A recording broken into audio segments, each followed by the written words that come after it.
Next question ഒരു സിമ്പിളായുള്ള ക്വസ്റ്റ്യനാണ്. നമ്മൾ ജസ്റ്റ് ഇൻ്റഗ്രേറ്റ് ചെയ്തിട്ട് നമ്മൾ വാല്യൂ കൊടുക്കാനേ ഉള്ളൂ. So find integral 2 to 6 x² + 1 ആണ് ഇവിടെ തന്ന ക്വസ്റ്റ്യൻ. സോ അതെങ്ങനെ ഇൻ്റഗ്രേറ്റ് ചെയ്യാം? ഇൻ്റഗ്രൽ 2 to 6 x² + 1 dx ഉണ്ട് കൂടെ. സോ ഇത് ഇൻ്റഗ്രേറ്റ് ചെയ്യുമ്പോൾ ആദ്യം x² ഇൻ്റഗ്രേറ്റ് ചെയ്യുക. x² ചെയ്താൽ x³ / 3 അല്ലേ. 1 ചെയ്ത് കഴിഞ്ഞാൽ വിത്ത് റെസ്പെക്ട് ടു x ചെയ്താൽ ഒരു x ആണ് വരിക. ക്ലിയർ ആയോ? സോ ഇനി ഇതിന് എന്ത് ചെയ്യണം? നമ്മൾ അപ്പർ ലിമിറ്റും ലോവർ ലിമിറ്റും ഒക്കെ കൊടുക്കണം. അപ്പോൾ സെപ്പറേറ്റ് ആയിട്ട് കൊടുത്ത് ചെയ്യുന്നതാണ് നല്ലത്. ആദ്യം നമുക്ക് എന്ത് ചെയ്യാം? ഈ x³ / 3 ചെയ്യാം. ദെൻ എക്സിനെ ചെയ്യാം. സോ എന്ത് വരും? 6³ / 3 മൈനസ് 2³ ആ 3 അങ്ങ് പുറത്തെടുത്തിട്ടും ചെയ്യാം. ഇവിടെ 6 - 2 അപ്പർ ലിമിറ്റും ലോവർ ലിമിറ്റും കൊടുത്തു. സോ ഇത് ചെയ്യാം. 6³ 216 അല്ലേ. -8 ഹോൾ ഡിവൈഡ് ബൈ 3 ചെയ്യാം. ഡിനോമിനേറ്റർ സെയിം ആണല്ലോ. ദെൻ ഇവിടെ പ്ലസ് ആയിരുന്നു. സോ +4. സോ നമുക്ക് എന്ത് വരും? 208 അല്ലേ ഡിവൈഡഡ് ബൈ 3 +4. ഇനി അതൊന്ന് ക്രോസ് മൾട്ടിപ്ലൈ ചെയ്ത് ചെറുതാക്കിയാൽ മതി. 208 + 12/3 വരും. ക്രോസ് മൾട്ടിപ്ലൈ ചെയ്യാം. സോ ആൻസർ 220/3 എന്നുള്ളതായിരിക്കും നമുക്ക് കിട്ടുക. ക്ലിയർ ആയോ? സോ അപ്പോൾ ഇങ്ങനത്തെ ക്വസ്റ്റ്യൻസൊക്കെ നമുക്ക് ചോദിക്കാറുണ്ട്. ഇനി നമുക്ക് വേറൊരു ക്വസ്റ്റ്യൻ ചെയ്യാം. ഇത് ആവറേജ് വാല്യൂ കാണാൻ തന്നെ ഉള്ളൊരു ക്വസ്റ്റ്യനാണ്. ക്വസ്റ്റ്യൻ ഇതാണ്: find the average value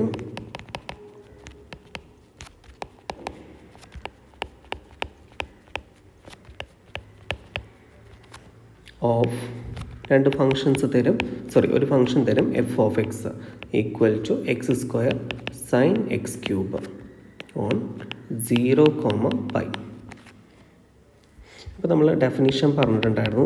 f(x)ൻ്റെ average value ഈ a,bയിൽ ചെയ്യാൻ വേണ്ടിയിട്ട് 1/b - a into integral a to b f(x) dx ചെയ്താൽ മതി.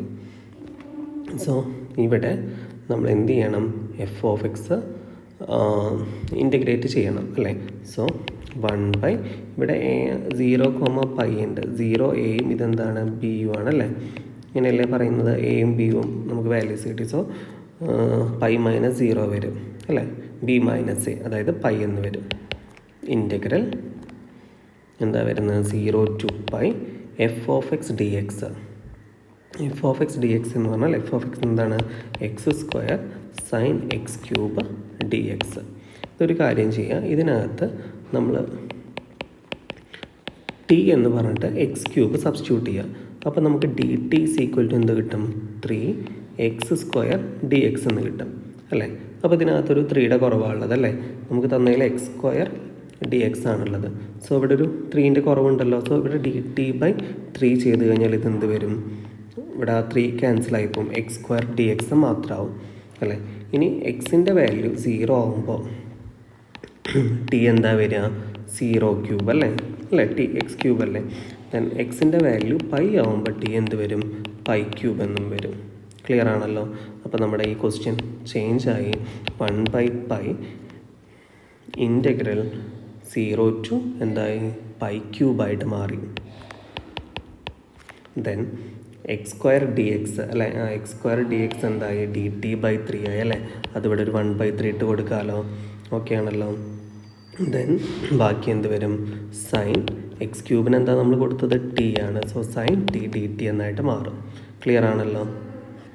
ഇനി ഇതിനെ ഇൻ്റഗ്രേറ്റ് ചെയ്താൽ മതി. 1/3π സൈൻ ഇൻ്റഗ്രേറ്റ് ചെയ്താൽ എന്താണ്? -cos t അല്ലേ. 0 to π³. അപ്പോൾ 1/3π അപ്പർ ലിമിറ്റും ലോവർ ലിമിറ്റും കൊടുക്കുക. എന്ത് വരും? ആദ്യം cos π³ അല്ലേ. -cos π³ -cos 0. cos 0ൻ്റെ വാല്യൂ എന്താണ്? 1 ആണ്. സോ നമ്മൾ കൂടുതലൊന്നും ചെയ്യേണ്ട. 1/3π -cos π³ -1 എന്നിട്ടാൽ മതി. ക്ലിയർ ആയോ? സോ അപ്പോൾ എങ്ങനെയാണ് ഈ ഒരു ക്വസ്റ്റ്യൻ ചെയ്യേണ്ടത്?